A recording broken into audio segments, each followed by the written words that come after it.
여기 두 명의 남자가 있습니다. 한 명은 그녀에게 자신의 100%를 헌신하는 남자.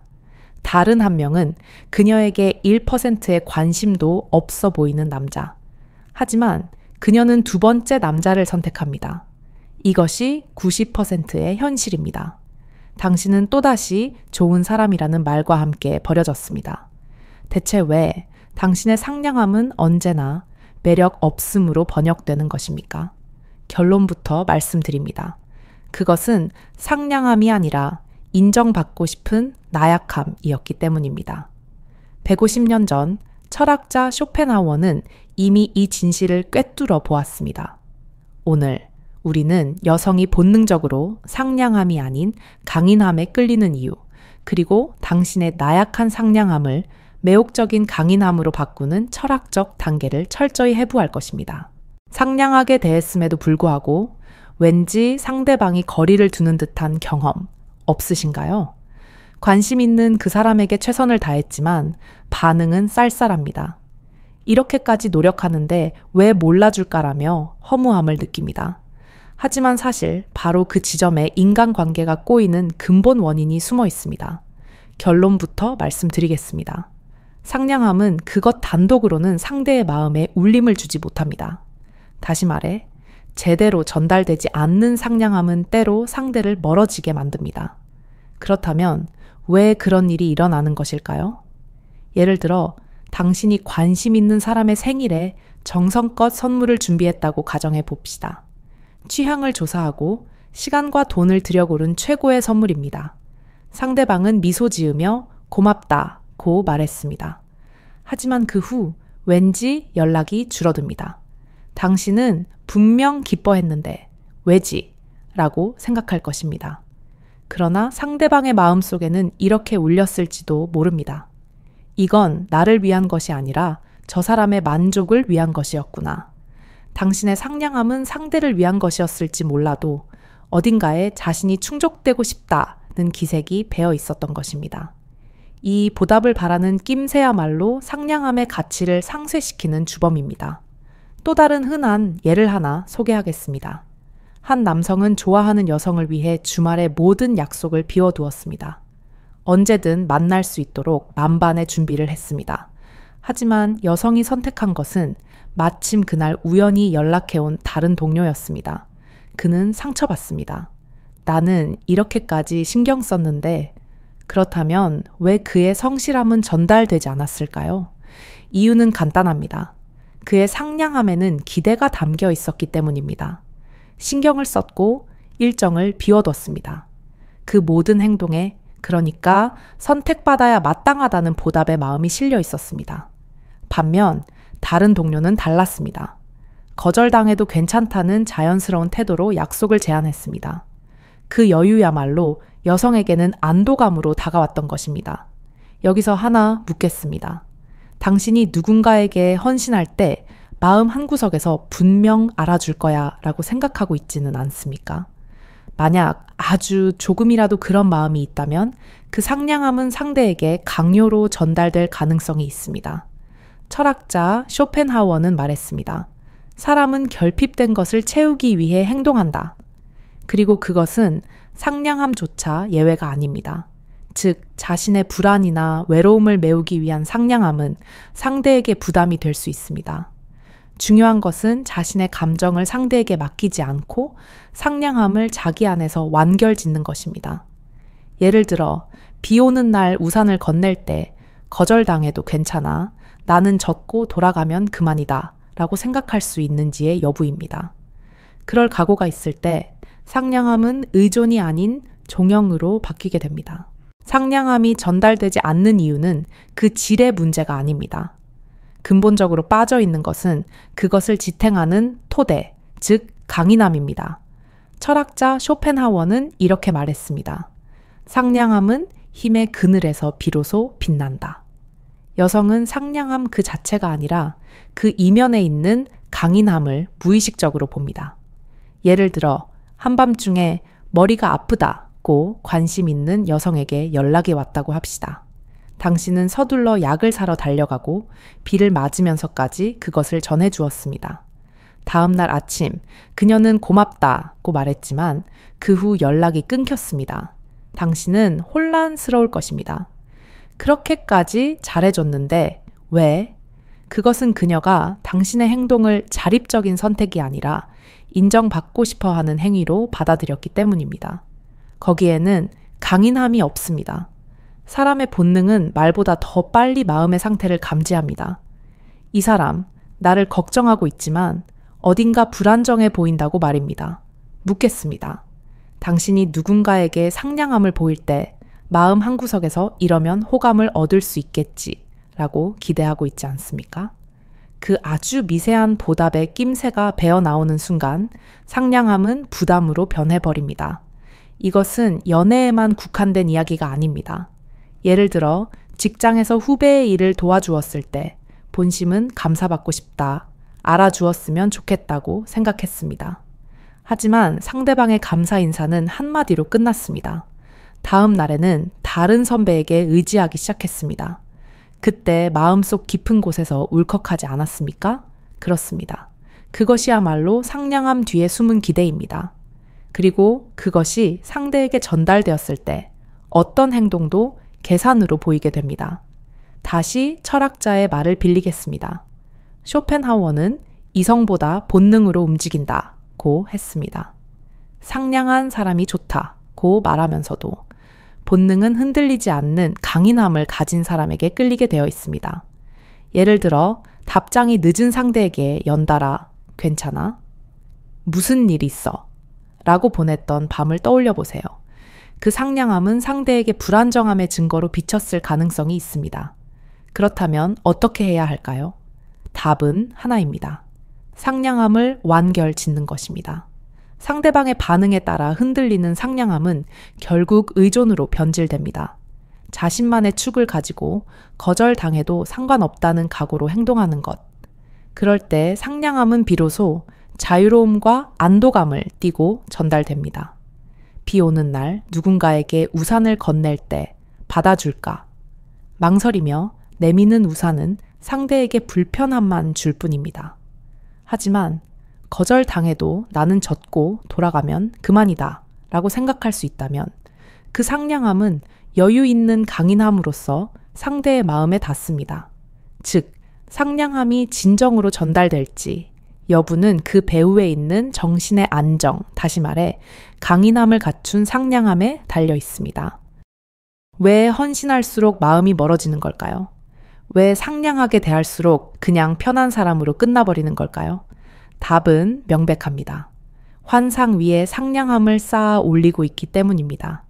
우리는 무심코 이렇게 생각해버립니다.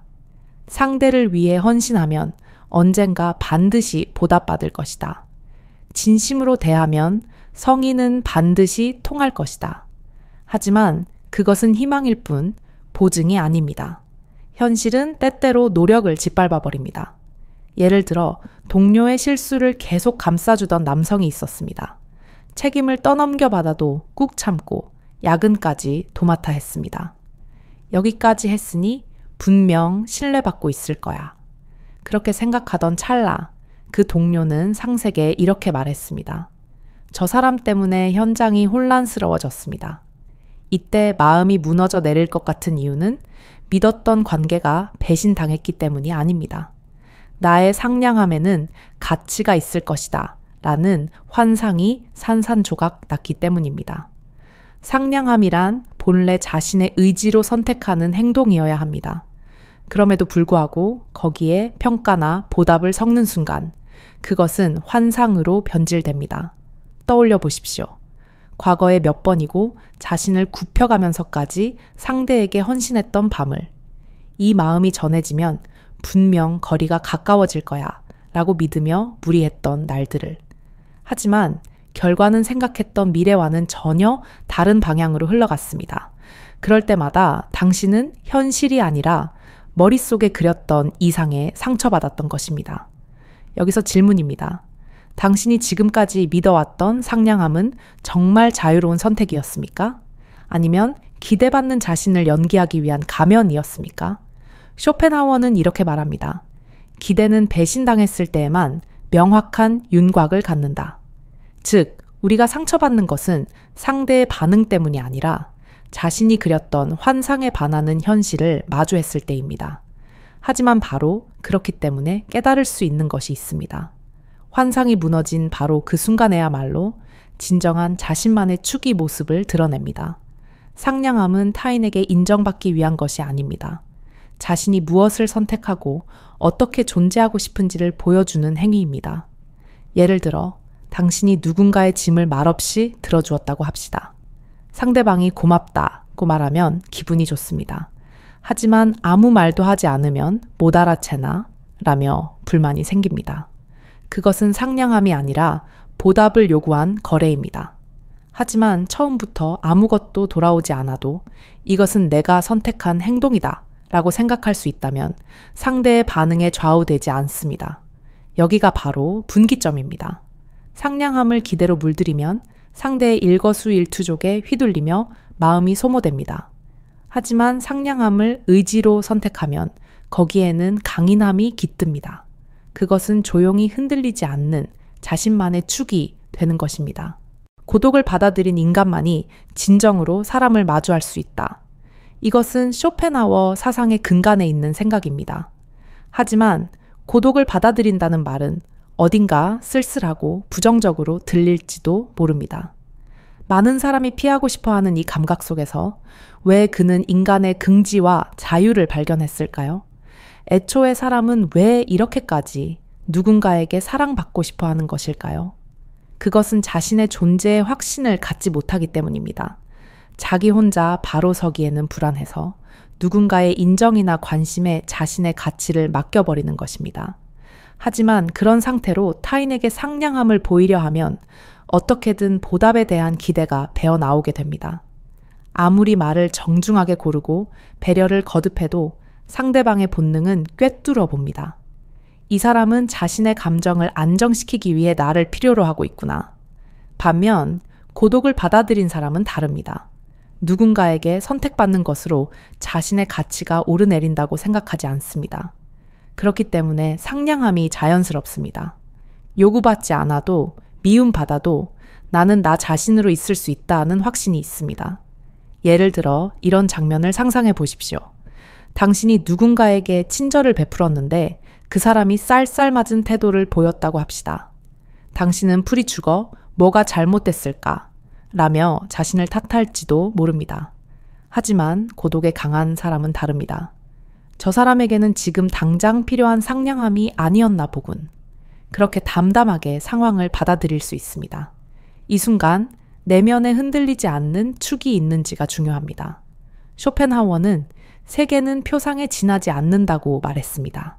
즉, 사람이 보는 세계는 항상 자신의 마음의 필터를 통해 형성된다는 것입니다. 그렇기 때문에 자신의 내면이 불안정하면 세계 또한 불안으로 가득 차 보입니다. 반대로 자신이 고요하게 정돈되어 있다면 타인의 말과 행동에 일희일비하지 않게 됩니다. 여기서 한 가지 묻겠습니다. 당신은 최근 누군가의 말이나 태도에 휘둘렸던 경험이 있습니까? 미움받았을지도 모른다며 불안해했던 날이나 왜 나만 이래야 해? 라며 분노에 휩싸였던 밤이 바로 그런 순간에야말로 타인에게 맡기고 있던 마음을 혼자만의 고요함 속에서 다시 들여다볼 필요가 있습니다. 고독을 받아들인다는 것은 외톨이가 되는 것이 아닙니다. 자신의 인생을 타인에게 결정당하지 않겠다고 결심하는 것입니다. 상냥함이란 본래 타인을 위해 존재하는 것입니다. 하지만 어느새 그것이 자신을 지키기 위한 수단이 되어버리는 경우가 있습니다. 상냥하게 대하면 분명 호감을 얻을 거야. 미움받고 싶지 않으니까 거절하지 않는 편이 낫겠지. 그런 식으로 상냥함이 자신의 불안에서 비롯되면 그것은 더 이상 상대를 배려하는 것이 아니게 됩니다. 그렇다면 어떤 상냥함이 상대의 마음에 자연스럽게 닿는 것일까요?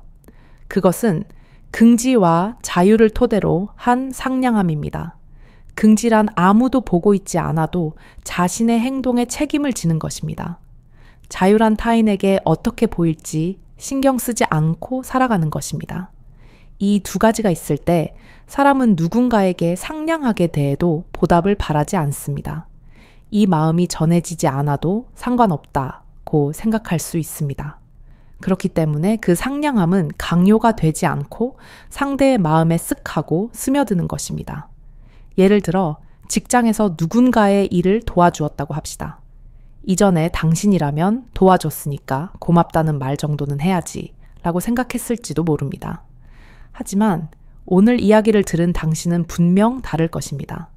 그 사람이 알아채든 알아채지 못하든 나의 행동은 올바른 것이었다고 가슴을 펼 수 있습니다. 또한 상냥함을 보이면 호감을 얻겠지 라고 계산하는 것이 아니라 그 사람이 기뻐한다면 그것으로 족하다고 생각할 수 있는 마음의 여유가 있습니다.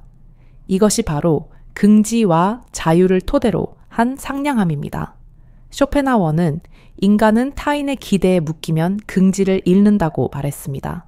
즉, 이렇게 하면 호감을 얻겠지, 이렇게 하면 미움받지 않겠지 라며 항상 밖의 반응을 신경 쓰며 행동하면 본래 자신이 가지고 있던 상냥함마저 닳아 없어져 버리는 것입니다.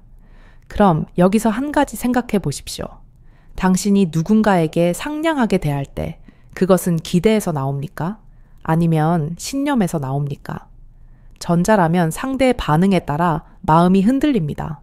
후자라면 상대의 반응이 어떻든 당신의 내면에는 고요한 확신이 남을 것입니다. 이것이야말로 진정한 상냥함의 정체입니다. 보답을 기대하지 않고 그럼에도 건넬 수 있는 강인함. 그것은 타인에게 아첨하는 상냥함이 아니라 자신의 두 발로 당당히 서 있는 사람만이 가질 수 있는 강인함을 두른 상냥함입니다.